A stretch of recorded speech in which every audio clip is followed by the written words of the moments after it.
Break के बाद आपका स्वागत है। मौलाना साद को लेकर दो अहम खुलासे हुए हैं। पहली बड़ी बात यह कि 24 घंटे के भीतर करोड़ों रुपए जो बाहर से आते थे मौलाना साद के अकाउंट में, उसके बेटे के अकाउंट में और उसके भांजे के अकाउंट में और परिवार के बाकी लोगों के अकाउंट में और सहयोगियों के अकाउंट में, वो 24 घंटे के भीतर इधर से उधर हो जाते थे। ये पैसे कहां जाते थे, क्यों आते थे और किस मकसद से भेजे जाते थे, इसका इस्तेमाल किस लिए किया जा रहा था देश में, इसका पता लगाने की कोशिश जांच एजेंसियां कर रही हैं। दूसरी बड़ी बात यह कि मौलाना साद के एक वेबसाइट पर एक ऑडियो क्लिप सामने आया जिसमें मौलाना साद का एक करीबी या फिर आप उसको सहयोगी भी कह सकते हैं, वो लोगों को भड़काने की कोशिश कर रहा है, वो भी अल्लाह के नाम पर। और आप कह सकते हैं कि इस ऑडियो के जरिए मौलाना साद अपना एक मैसेज अपने तमाम नुमाइंदों तक पहुंचाना चाह रहा है, अपने सहयोगियों तक पहुंचाना चाह रहा है और वो चाह रहा है कि आने वाले दिनों में अगर वो कानून के शिकंजे में फंसता है तो माहौल बिगाड़ने का काम उसके सहयोगी करें। इस पर हम बात करेंगे, लेकिन दो चीजें, एक तो 125 अकाउंट जिनके बारे में पता चला है, जिस पर निगरानी रखी गई है, उसके बारे में आपको पूरी रिपोर्ट दिखाते हैं और फिर उसके बाद आपको ऑडियो सुनाएंगे, अपने तमाम मेहमानों के पास चलेंगे। देश भर में कोरोना बांटने वाला मौलाना साद अब तक फरार है, लेकिन उसके काले खेल का पर्दाफाश हो रहा है। मरकज और मौलाना साद के करीबियों की जांच में नए नए खुलासे हो रहे हैं। साद के मरकज को लेकर एक और बड़ा खुलासा हुआ है। क्राइम ब्रांच 125 बैंक खातों की निगरानी कर रही है, जिनके जरिए जनवरी मार्च में बड़ी रकम की लेन देन हुई थी। जमात के आयोजन के दौरान हुआ था लेन देन। इसमें कई खाते मौलाना और उसके सहयोगियों के नाम हैं। खास बात यह है कि रोजाना मोटी रकम आने के बाद अगले 24 से 48 घंटे में सारी रकम खाते से निकाल ली जाती थी। इस रकम को नेट बैंकिंग के 1 दर्जन से ज्यादा खातों में ट्रांसफर किया जाता था, जिसके बाद बैंक ने इन लोगों को चेतावनी भी दी थी, लेकिन ये ट्रांजैक्शन लगातार जारी रहे। जांच एजेंसी के मुताबिक साद की हर साजिश में उसके परिवार, रिश्तेदार और उसके बेटे शामिल हैं। पैसों का लेन देन भले ही अलग अलग लोग करते थे, लेकिन पैसों वाले खाते का हिसाब मौलाना साद के 3 बेटों के साथ साथ मौलाना साद के भांजे उवैस के पास रहता था। जांच एजेंसी को शक है कि इन्हीं लोगों के विदेशी फंडिंग से ही मौलाना साद ने 2000 करोड़ की निजी संपत्ति जुटा ली। फिलहाल जांच एजेंसियां मौलाना साद के काले खजाने से जुड़े हर सबूत की बारीकी से पड़ताल कर रही हैं और मरकज की आड़ में उसकी काली कमाई की तह तक पहुंच भी रही हैं। Team news nation. तो क्या मौलाना साद अपना खजाना भर रहा था बाहर से आए पैसों से, या फिर इन पैसों का इस्तेमाल देश विरोधी काम के लिए भी हो रहा था? इसकी जांच अभी चल रही है, लेकिन तमाम एजेंसियां मौलाना साद को सबसे पहले गिरफ्तार करना चाहती है। दिल्ली पुलिस की क्राइम ब्रांच गिरफ्तार करना चाहती है और जानना चाहती है कि मौलाना साद इन पैसों का इस्तेमाल कहां करता था, कैसे करता था। एक ऑडियो सामने आया है जिसके जरिए जो मंशा है मौलाना साद की, उसका भी पता चला है। ये मौलाना साद के एक सहयोगी ने, उसके बहुत करीबी ने ये ऑडियो जारी किया है और उसी वेबसाइट पर ये ऑडियो जारी किया गया है जिस वेबसाइट के जरिए बरगलाने का आरोप मौलाना साद पर है। तमाम लोगों को, अपने जमात के लोगों को, अपने धर्म के लोगों को, देश के लोगों को। सबसे पहले आप वो ऑडियो सुन लीजिए, उसके बाद अपने मेहमानों के पास चलेंगे आपको लेकर। अल्लाह रब्बुल इज्जत ने कुरान करीम में वादा फरमाया है, दीन को हमने उतारा है और दीन की हिफाजत भी हम खुद करेंगे। कुरान को अल्लाह ने उतारा है, कुरान के मुहाफिज भी खुद अल्लाह हैं। दीन अल्लाह का है, अल्लाह दीन के मुहाफिज खुद हैं। दीन को अल्लाह कैसे दूसरों तक पहुंचाएंगे, उसकी हिफाजत कैसे करेंगे, किन को इस्तेमाल करेंगे, वो अल्लाह खुद बेहतर जानते हैं। मखलूक अल्लाह की है, कायनात अल्लाह की है, किसको कब इस्तेमाल करना है वो अल्लाह बेहतर जानते हैं। हम चूंकि असबाब की दुनिया में है, इसलिए हमारे साथ जब हालात आते हैं कुछ नागवार तबीयत के खिलाफ, तो इंसान घबरा जाता है, परेशान हो जाता है, मायूसी का शिकार हो जाता है। हरगिज़ मायूस होने की ज़रूरत नहीं है। हौसला बढ़ा रखें, अल्लाह की ज़ात पर तवक्कुल रखें, अल्लाह के वादे पर यकीन रखें। अल्लाह खुद दीन के काम करने वालों का मुहाफिज है, और ख़ासकर दीन के काम करने वाले अगर वली दर्जे के हों तो फिर तो उनका क्या कहना। अल्लाह का वली, अल्लाह का दोस्त, अल्लाह उसे कितना अजीज रखते हैं, कितना चाहते हैं, वो अल्लाह ही बेहतर जानते हैं। तो हमें बिल्कुल भी इन हालात में हजरत जी मौलाना साद साहब के साथ जो कुछ हुआ, या किसी भी ज़माने में किसी भी अल्लाह के हवाले के साथ अगर कुछ हुआ या हो रहा है, तो कोई एक नई बात नहीं, मायूस होने की बात नहीं, बल्कि और ज़्यादा मजबूत होने की ज़रूरत है। माजी में हम झांक करके देखें, बहुत सारी मिसालें मिलेंगी। सबसे बड़ी मिसाल खुद रसूलुल्लाह सल्लल्लाहु अलैहि वसल्लम शायद सबको ये बातें हजम ना होगी, लेकिन मैं जानता हूँ हजरत जी मौलाना साद साहब अमीर आलम शेखुल हदीस वली कामिल अल्लाह, अरे खानवाले सिद्दीक है, अबू बकर की दुआओं का नतीजा है रजी अल्लाह तआला अन्हु, उनकी नस्ल है, सिद्दीक अकबर रजी अल्लाह तआला उनका खानदान है, उनके दुआओं का समरा है, हजरत जी मौलाना इलियास रहमतुल्लाह अलैह की दुआओं का समरा है। इतनी कमजोर दुआ तो नहीं होगी यार गार की, अल्लाह के वली है इस जमाने के, अगर किसी ने छेड़ा है तो खुद अल्लाह के साथ उसने ऐलान जंग की है। कोई बात नहीं, हमें परेशान होने की जरूरत नहीं, अल्लाह खुद ही निमटने के लिए काफी। हम किसी के लिए बद्दुआ नहीं करते, हम तो सबके लिए खैर की दुआ करेंगे। लेकिन इतनी बात समझ लें, हम साथियों को क्या कहना है, क्या करना है, सब्र से काम लेना है। इंशाल्लाह अल्लाह रब्बुल इज्जत हम सबको अमल करने की तौफीक अता फरमाए। वमा अलैना इल्लल बला। मुजाहिद कासमी साहब, इस ऑडियो को सुनकर, संदेश को सुनकर आपके मन को सुकून मिला है, शांति मिली, अच्छा लग रहा है? मुझे इतना गुस्सा आया हुआ है कि अगर इस मौलवी का पता चले तो मैं आपसे कहूँगा कि इसको लायू लाएं और मैं इससे इल्मी बहस कर सकूं और मैं इससे मालूम कर सकूं कि शरीयत में अमीर का मतलब क्या है, शरीयत में विलायत का मतलब क्या है। ये तो वलियों के नाम पर धब्बा है और वली के नाम पर वलियों की तौहीन की है इस जालिम मौलवी ने, जिसने भी ऐसा ऑडियो जारी किया है। ऐसा इंसान वली हो सकता है कि जो इस दुनिया में, अभी मैं अपनी बहन अंबर जैदी की बात को बड़ी करूंगा, उन्होंने कहा था कि अपनी नफसानी ख्वाहिशात को ख़त्म करके और अपने सादगी के साथ अल्लाह के हुक्मों को मानते हुए अल्लाह का दोस्त इंसान बन सकता है, उसको वली कहते हैं। क्या आप इसके फार्म हाउस, इसकी मर्सिडीज गाड़ियाँ, इसका ये करोड़ों अरबों का लेन देन, विद्या भाई आपको ये बता रहा है कि ये वली हो सकता है? क्या इसके ठाट बाट अल्लाह के खिलाफ और जंग का ऐलान किसने किया है? और इसकी ये सल्तनत और पूरी मुल्क में इसकी ये कालाबाजारी और ये हवालेबाजी आपको ये बता रही है कि ये अमीर हो सकता है या ये वली हो सकता है? रहमान दे रहे हैं, बहुत देर से पूछूंगा जितने ये शादाब रहमान बताइए, अरे तुम मुझे क्या बता रहे हो? किसने बताया अमीर किसको सबक सिखाने वाले हैं? किसको कहते हैं? वो कौन से लोग हैं जिनको अल्लाह सबक सिखाने वाले हैं? और ये जो संदेश आपने सुना है, ऑडियो संदेश, इससे आपको सुनने के बाद कैसा लग रहा है? अच्छा फील कर रहे हैं? आपको लग रहा है कि ये संदेश सुनने के बाद एक अच्छा मैसेज गया है तमाम जमातियों में या फिर अब आप सुन लीजिए, धर्म विशेष लोगों में? मैं कहूंगा, आप मुझे पूरा टाइम देंगे और बीच में ना बोलिएगा। पहली चीज मैंने आपको कह दी है इस चीज का, इस संदेश के बारे में, ये उसका पर्सनल व्यू है। दूसरी चीज मैं आपको बता देता हूँ, मरकज का कोई वेबसाइट, कोई यूट्यूब चैनल नहीं है। कौन है, कहां से कौन चीजें डाल रहा है, कहां से डाल रहा है, उसका कोई वास्ता नहीं। दूसरी मैं इनसे कहना चाहूंगा कासमी साहब से कि यदि अपनी नफ्स पे थोड़ा काबू रखें और सच्चाई की तरफ खड़े हों, अपने नफ्स के बहकावे में आकर के गलत लोगों के साथ ना आए। तीसरी चीज मैं वेद प्रकाश जी से कहूंगा कि वो आज अच्छा, मतलब हिंदुस्तान में सच्चाई के साथ खड़ा हूं जब तो आप जैसे लोगों की गालियां सुन रहा हूं। सच्चाई के साथ खड़ा हूं जब तो आप जैसे लोगों की गालियां सुन रहा हूं, जब तो आप जैसे लोग धमकियां दे रहे हैं, जब तो आप जैसे लोग मेरे कत्ल करने की बातें कर रहे हैं। मैं सच्चाई के साथ आपको सुनने नहीं दे रहे, मैं चुपचाप साहब बोल रहे थे। तीसरी बात मैं वेद प्रकाश जी से ये कहूंगा कि आज ये ऐसे हिंदुस्तान में रह रहे हैं जहां डिग्री के बारे में पूछने में या उसका आरटीआई लगाने पर देशद्रोह लगा दिया जाता है, तैयार जेल भेजा जाता है। अरे सर, ये बताइए ना पहले कि जो देशद्रोह कर रहा है वो कहां छुपा बैठा है? उसको कहां छुपा के रखा हुआ है आप लोगों ने? वेद भूषण जी, आप जेल चले जाएंगे। मुजब्बिर रहमान, ये बताइए ना, जिसने पूरे देश में कोरोना फैला दिया उसको कहां छुपा के रखा है? कानूनी बात नहीं करते आप। नहीं, आपको मैंने बिल्कुल कानूनी बात बताई है। आपको कानून का नहीं पता, आप और तरह की बातें करते हो, नहीं लगे हैं, कोई लॉजिक ही नहीं होता है। कोई लॉजिकल बात करो ना, आपकी बात समझ में आए कानूनी रूप से। आपको 91 सीआरपीसी का नहीं पता, आपको 41 सीआरपीसी का नहीं पता, आपको बेसिक लॉ नहीं पता आपका कानून का।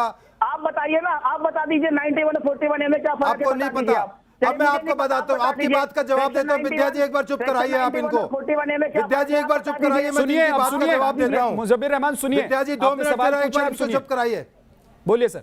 हाँ, मैं जवाब देता हूँ, मैं जवाब देता हूँ। मुजब्बिर रहमान, आप ध्यान से सुनिए, आप बहुत बड़े वकील हैं। इसी हिंदुस्तान में 106 दिन इस देश के गृह मंत्री चिदम्बरम जी जेल लेकर आए हैं। 106 दिन वो भी वकील थे, उन्होंने कानून को तोड़ा।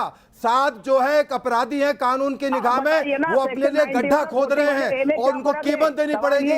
ये पूरा रिकॉर्ड हो रहा है उनके हिसाब किताब के अंदर, इस इन्वेस्टिगेशन में ये रिकॉर्ड हो रहा है तो वो इस कानून से भाग रहे हैं। और जब भी उनकी बेल एप्लीकेशन आएगी, इसका ट्रायल होगा, वो अपने लिए गड्ढा खोद रहे हैं, उनको वो बचा नहीं पाएंगे। जो आप दलीलें दे रहे हैं वो दलीलें चल नहीं पाएंगे कोर्ट के अंदर। क्यों नहीं सामने आते? वो एक आम चोर की तरह व्यवहार कर रहे हैं, जैसे आम क्रिमिनल होता है उस तरह से उनका व्यवहार है। उनका व्यवहार कोई जिम्मेदार आदमी का व्यवहार नहीं है। सेक्शन 91 और हाँ, तो वो क्यों नहीं सामने आते? एक सेकंड मानते हुए एक आम अपराधी की तरह व्यवहार करता है। जैसे आम चोर भागता है कोर्ट से, एक आम चोर भागता है, एक आम नहीं समझा सकते वेदभूषण साहब, आप कितनी कोशिश कर रहे हैं। मुजब्बिर रहमान जैसे लोग नहीं समझेंगे क्योंकि वो खड़े हैं उन जमातियों के साथ जो कोरोना फैला रहे हैं, क्योंकि वो खड़े हैं उस मौलाना साहब के साथ जिसने पूरे देश में कोरोना फैला दिया, क्योंकि वो खड़े हैं उस मौलाना साहब के साथ जो बाहर से करोड़ों रुपए का फंड लेता है और उसका क्या करता है इसके बारे में वो देश को नहीं बताना चाहता, जांच एजेंसियों को नहीं बताना चाहता। इसलिए मुजब्बिर रहमान जैसे लोगों को समझाना बहुत मुश्किल है। अंबर ज़ैदी पहले, उसके बाद शहदाब। अंबर ज़ैदी बोलिए। होगा ये बताना, सवाल का जवाब तो दे। शुरू तो बात मुश्किल है, बाद में होगा। मुझे तो बताया ही नहीं। जैसे गृह मंत्री जेल चले गए, इनकी तो औकात ही क्या है। ठीक ठीक, गृह मंत्री अंबर ज़ैदी बोलेंगे, चले गए देश के जेल के प्लीज अंबर ज़ैदी। मौलाना का भी टाइम आएगा, वो भी जेल जाएगा। सुनिए, राज में नहीं गए वो, बोलिए अंबर ज़ैदी। राम राज में गए थे 6 साल पहले जो रामराज चल रहा था उसमें गए थे जेल। हर बात को, अपनी हर चीज को मनवाने के लिए पूरे मजहब को अल्लाह के नाम पर डराकर हर किसी से, अब पूरे जो जितने भी फॉलोअर्स हैं, जितने लोग हैं, उनको अल्लाह के नाम पर बरगराते, हर चीज को, अपनी मंशा को अल्लाह के नाम पर बरगरा के उनसे पूरा करा देते हैं। अल्लाह को ऐसा एक हवा बना के पेश करते हैं। अल्लाह तो रहमान रहीम है, लोगों को माओ से ज्यादा बढ़कर प्यार करता है। आप उसको इतना डरा देते हैं कि अल्लाह से जंग की है, मतलब नाउजुबिल्लाह। अंबर ज़ैदी, आपको भी लग रहा है कि अल्लाह के खिलाफ किसी ने जंग छेड़ दिया है? क्या आपको भी डर लग रहा है कि अल्लाह के खिलाफ जंग छिड़ गया है, अब उन लोगों का विनाश होने वाला है? या कोरोना से जो लोग मर रहे हैं कहीं उसी वजह से तो नहीं मर रहे हैं? अंबर ज़ैदी जाने, अंबर ज़ैदी ने अगर जंग छेड़ी है, अंबर ज़ैदी जाने, अंबर ज़ैदी का अमल अंबर ज़ैदी के साथ जाएंगे। अंबर ज़ैदी 100 जंग छेड़े अल्लाह के साथ, हमें कुछ नहीं है। आप छेड़िए, अल्लाह खुद बदला ले लेगा अंबर ज़ैदी से। आप छेड़िए जंग, हमें कोई फर्क नहीं है। आप 100 जंग छेड़िए, अल्लाह की शान में आप गुस्ताखी नहीं कर पाएंगी। आप 100 जंग छेड़िए, ना नमरूद कर पाया है, ना फिरौन कर पाया है, तो अंबर ज़ैदी जंग छेड़ के क्या करेंगी? लगता है अंबर ज़ैदी ने इस्लामिक हिस्ट्री नहीं पढ़ी है, कुरान नहीं पढ़ा है। अंबर ज़ैदी आपने बहुत बढ़िया कुरान पढ़ा कि आप हर इंसान को अल्लाह के नाम पर डराकर भड़काकर अपनी मंशा पूरी करवाना चाहते हैं, अपनी मर्जी पूरा करवाना चाहते हैं। बहुत लोग हैं जो बोल रहे हैं, तारिक फतेह खान जैसे हैं, सलमान रश्दी जैसे हैं, अंबर ज़ैदी हैं। कोई फर्क नहीं पड़ता। आप क्या सोचते हैं मेरे बारे में, अपने देश के लिए सोचते हैं, इंसानियत के लिए, मजहब के लिए सोचते हैं। आपके साथ जाएंगे, आप जैसा करेंगी वैसा आपके साथ जाएगा। अगर आप चाहती हैं कि अल्लाह के साथ जंग छेड़ें तो आप जंग छेड़िए, हमें कुछ नहीं है। आपके अमल आपके साथ जाएंगे। हम अल्लाह से जंग नहीं छेड़ना चाहते, हम अल्लाह को अपना मास्टर मानते हैं, अपना भगवान मानते हैं, ईश्वर मानते हैं। एक तो मुजब्बिर रहमान नॉन स्टॉप कमेंट्री मत कीजिए प्लीज। मुजब्बिर रहमान, ये नॉन स्टॉप कमेंट्री करनी है तो एक ऑडियो टेप बनाइए और अपलोड कर दीजिए dailymarkaz.com पर। जब से मैंने बात शुरू की है, एक एक कर अपनी बात रखिए, अपनी बात रखने के बाद दूसरों की बात सुनिए भी। मुजब्बिर रहमान, अगर आपको इतना ही शौक है बोलने का तो ऑडियो, जब से मैं बोल रही हूँ लगातार। एक सेकंड, अंबर ज़ैदी 1 मिनट रुकिए। मुजब्बिर रहमान सुनिए मेरी बात। मुजब्बिर रहमान, मुजब्बिर रहमान, अगर आपको नॉन स्टॉप बोलने का शौक है तो प्लेटफॉर्म दिया हुआ है मौलाना साद ने, आप वहां जाकर अपना ऑडियो टेप डाल सकते हैं और सुनने वाले आपको सुनेंगे भी। पूरा स्लॉट लेके आराम से बात कीजिए। एक एक करके बोलिए। अंबर ज़ैदी, आपकी बात कंप्लीट हो गई, अब शहदाब चौहान आप बोलिए, क्या कहना चाह रहे हैं? देखिए वैद्यनाथ भाई, मैं यहाँ 2 चीजें कहना चाहूंगा। पहली बात तो ये है कि जिन लोगों को, तबलीगी जमात के लोगों को कोरोना हुआ और बीमारी किसी धर्म देख कर नहीं आती, 75% सही हो चुके हैं और जिन्होंने प्लाज्मा डोनेट किया वो कोरोना वॉरियर हैं।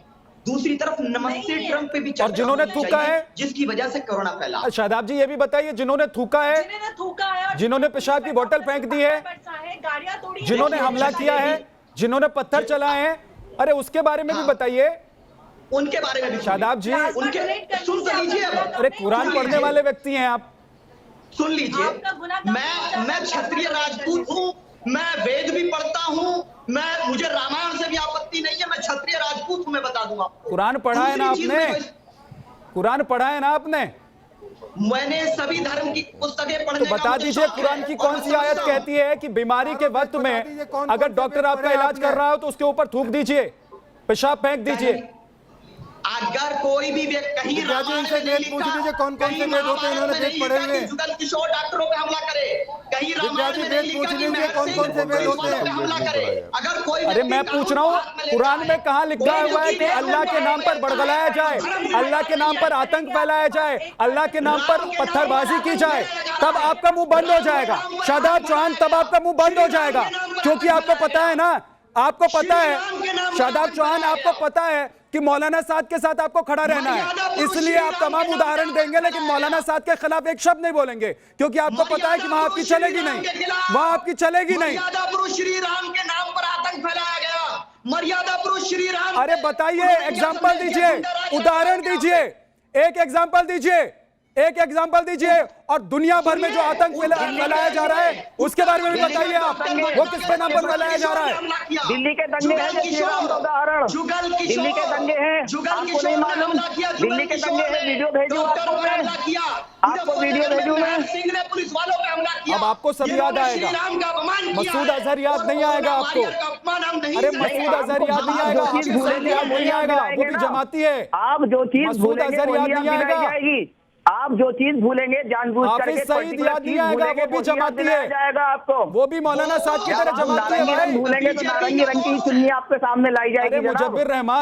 मुजब्बिर रहमान, एक तो सुना कीजिए भाई, आप बोलते चले जाते हैं, बोलते चले जाते हैं, आप कहिए तो, मैंने तभी जवाब दे रहा हूँ, आप कहिए ना तो आपका एक वीडियो रिकॉर्ड करके हम अपने चैनल पर चला देंगे, आपको बैठने की जरूरत नहीं पड़ेगी, अगर आपको सिर्फ बोलना है, सुनना नहीं है। मैं आपका वर्ड टू वर्ड बता सकता हूँ आपने क्या बोला, तभी मैंने जवाब दिया है। अरे सुनिए, दूसरों को सुनिए ना, मौलाना साद के नाम पर इतने अंधे मत हो जाइए कि दूसरों की बात भी मत सुनिए, उनको समझिए भी मत। नाम पर गुंडागर्दी नहीं करने देंगे, श्री राम के नाम पर कुछ लोगों को। अरे कौन कर रहा है गुंडागर्दी? अगर कोई कर रहा है तो रोकिए, हम भी नहीं करने देंगे, हम भी नहीं करने देंगे।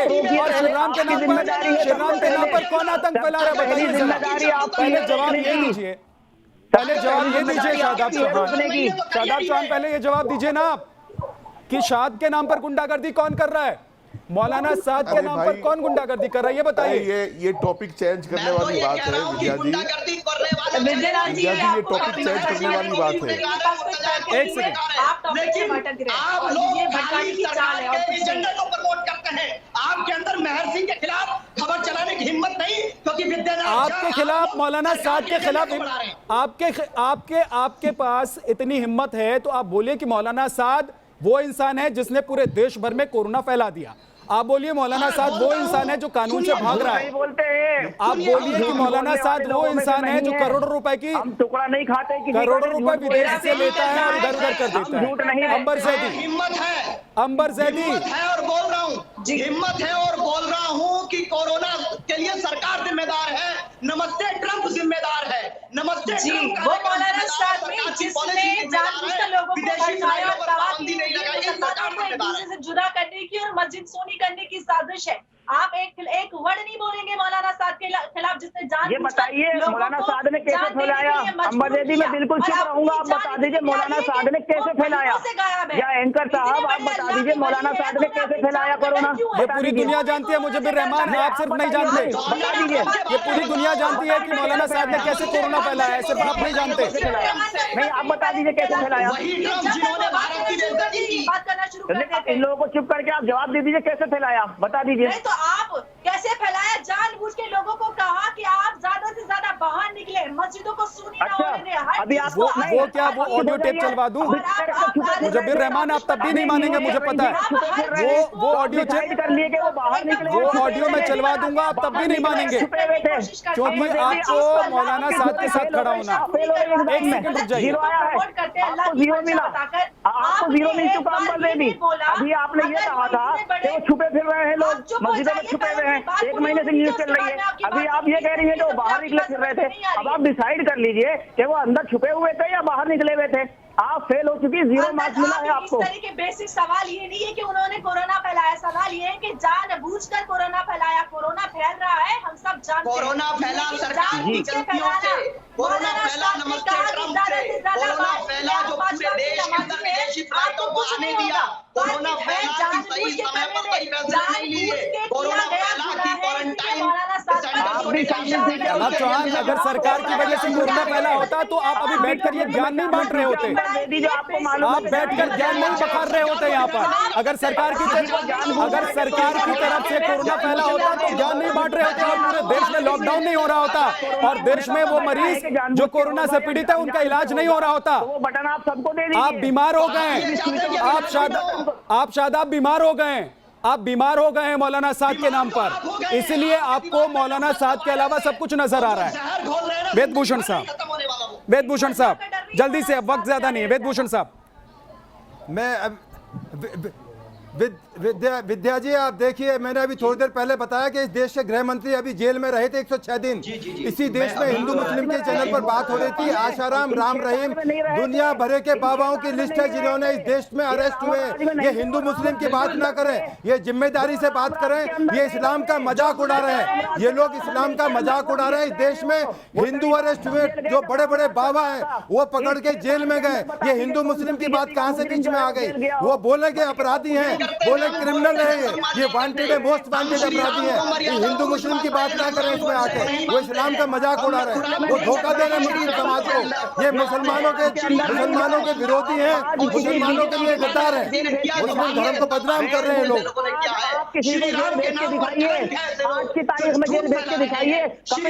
अरे गए हैं, वो भी जेल गए हैं, वो भी जेल गए। कानून में सब बराबर है, कानून के अंदर सब बराबर है। देश के अंदर कानून का राज है, बिल्कुल नहीं। देश के अंदर कानून का राज है, कानून का राज रहेगा। शादाब चौहान और मुजब्बिर रहमान, आप लोग प्लीज शांत हो जाइए।